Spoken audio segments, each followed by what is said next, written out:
Hey beauties, good evening, good afternoon rather to you. They say when it is 6 p.m. it is evening.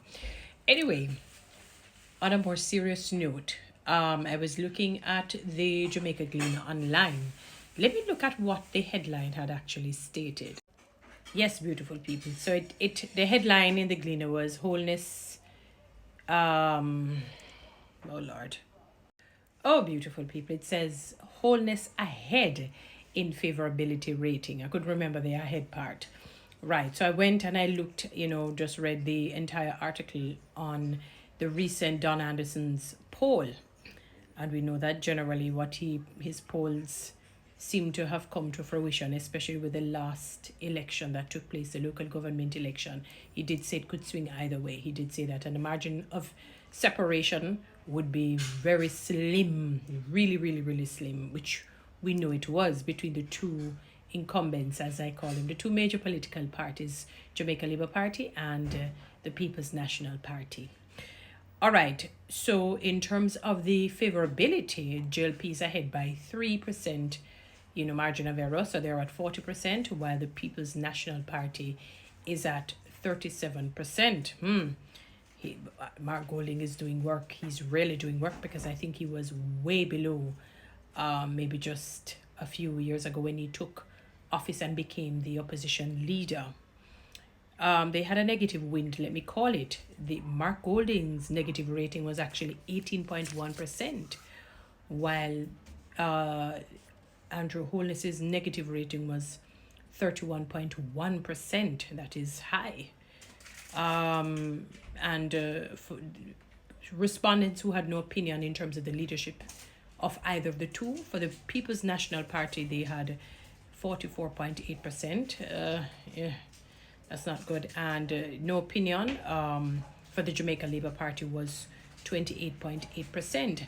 Don Anderson said something quite interesting in the, well, not him, but the article that posited his polls, as not as in years with when PJ Patterson was a prime minister, or Portia Simpson Miller was a prime minister, where people voted on the basis of who the leader was or the leadership styles and abilities.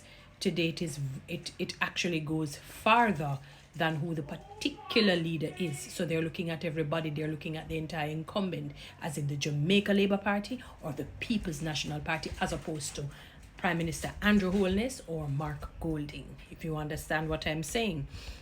As it relates to the negative perceptions, 34%, while 33% give a positive response as it relates to Prime Minister Holness. So 34 negative, 33 positive. However, for Mark Golding, it was 25 negative, 21 positive. Notwithstanding, the scores are not, there is no landslide in terms of the differences. So maybe it's just, maybe the margin of error could be 2%, 3%, or something of the sort. What I'm simply saying to our Jamaican people and to the leaders of both political parties, either of the two can win. Either of the two can win. But of the two individuals, now this is not a political ploy. It has nothing to do with whether I'm JLP or PNP. I'm Toni-Ann Baker, to be honest.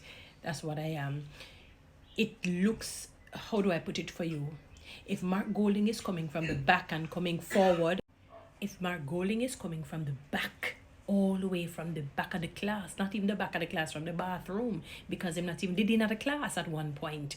He was probably in the bathroom using the toilet, so to speak, and I'm saying it respectfully, and coming all the way basically above the middle in the classroom, almost at the front of the class. It speaks volume. Secondly, why it would speak volume of the two political major parties is that in terms of the number of people on either end, we can see the scanty people over the People's National with the landslide loss that they had gotten in the last general election. And we're talking about, far more people in the present governing side. And if they are running neck and neck like this, just slightly at slightly 2, 3 or thereabout percentage, either way, whether negative or positive, it tells a story that the People's National Party is doing work. They're working very hard. even though the headline says, that Andrew Holness is leading, on the basis of the 40% versus 37%. It's not a marked difference. It is not, So I don't think people understand, this is a serious rat race. It's something where either of the two, we can't say it's this one, we can't say it's that one. Maybe last year we could have said, I know for a fact it's going to be this particular side. No, we cannot say that based on the results. Neither of the two should be really groveling. Not groveling is a word. Neither of the two should be celebrating in a sense that saying, oh, I am going to win. You have to be confident, yes. But understand that the dice can roll any side. Either of the two can win. We know that. Obviously, either of the two will win. What I'm saying to my beautiful people is that, and to the leaders, that the people are looking beyond your leadership now, because maybe they have gotten fed up. They're not looking at just your leadership. They're looking at your team. You're looking at the MPs, the councillors, and everybody, that works in tandem with either of the two major political parties. Even the present leader, yes, it says that you're still leading, but the leading is not a big lead. And Mark Golding is doing his work. He's working assiduously, fervently, relentlessly. It's like the people who were marching around the Jericho wall for it to tumble down. They were determined, They were determined for that wall to come down so that they could invade and get rid of the enemies of God. Now I'm saying, listen to me, both political leaders of JLP and PNP. The tides can go either way. The pendulum can swing either way. So neither the two really should be in celebratory mode. While you have to be in celebratory mode, while you have to keep a positive mindset, but understand that either of you Jamaicans, oh, what a web we weave when we try to deceive. Sometimes you don't listen to the people, and that is why it is where it is at.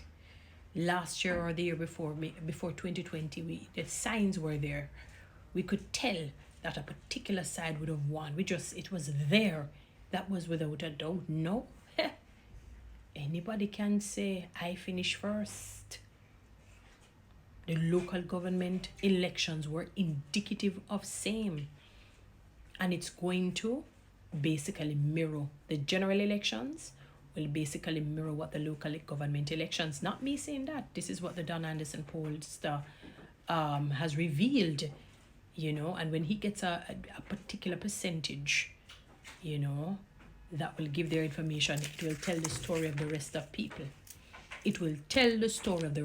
Because we know that unless there is a miracle, unless people have a change of mind or a change of heart, we can probably safely bet the percentage of people who will come out to vote. It may take a miracle where you see, like, for example, 90% of the Jamaican people decide that, you know what, I'm going to vote this time around. Outside of that wishful thinking and hope, we can safely say maybe between 30 to 40, so much, but we just say between the two will come out and vote. And it can swing either way because the people are fed up. Look at the results, 40 to 37. The negative is, yes, that there's a big gap between the two, negative 31.1, 18.1. But in terms of the no opinion, there is also a big gap, 28.8, 44.8. And as the pollster said, that they're not looking only solely on the leadership now. So they're looking at everybody. So everybody who was actually hiding behind the leader, censure, and allowing the forks or the knives to be thrown at the leaders. Oh, they're going to be coming at you as well. So on the basis of your performance and non-performance, that will tell a story as to if you will be back in as MP on the ruling side or you will be on the opposing side. And sometimes, nice when you're in the wilderness at an inopportune time, at a time when you say, no, this is the time that I wanted to be on the ruling side. We need some water to wet my throat. Tired of the dry living. That is what I read from this. But the scanty party is making ground. But, it is what it is. Anyway, Guys, follow me on TikTok. Subscribe to my YouTube channel. Please share this.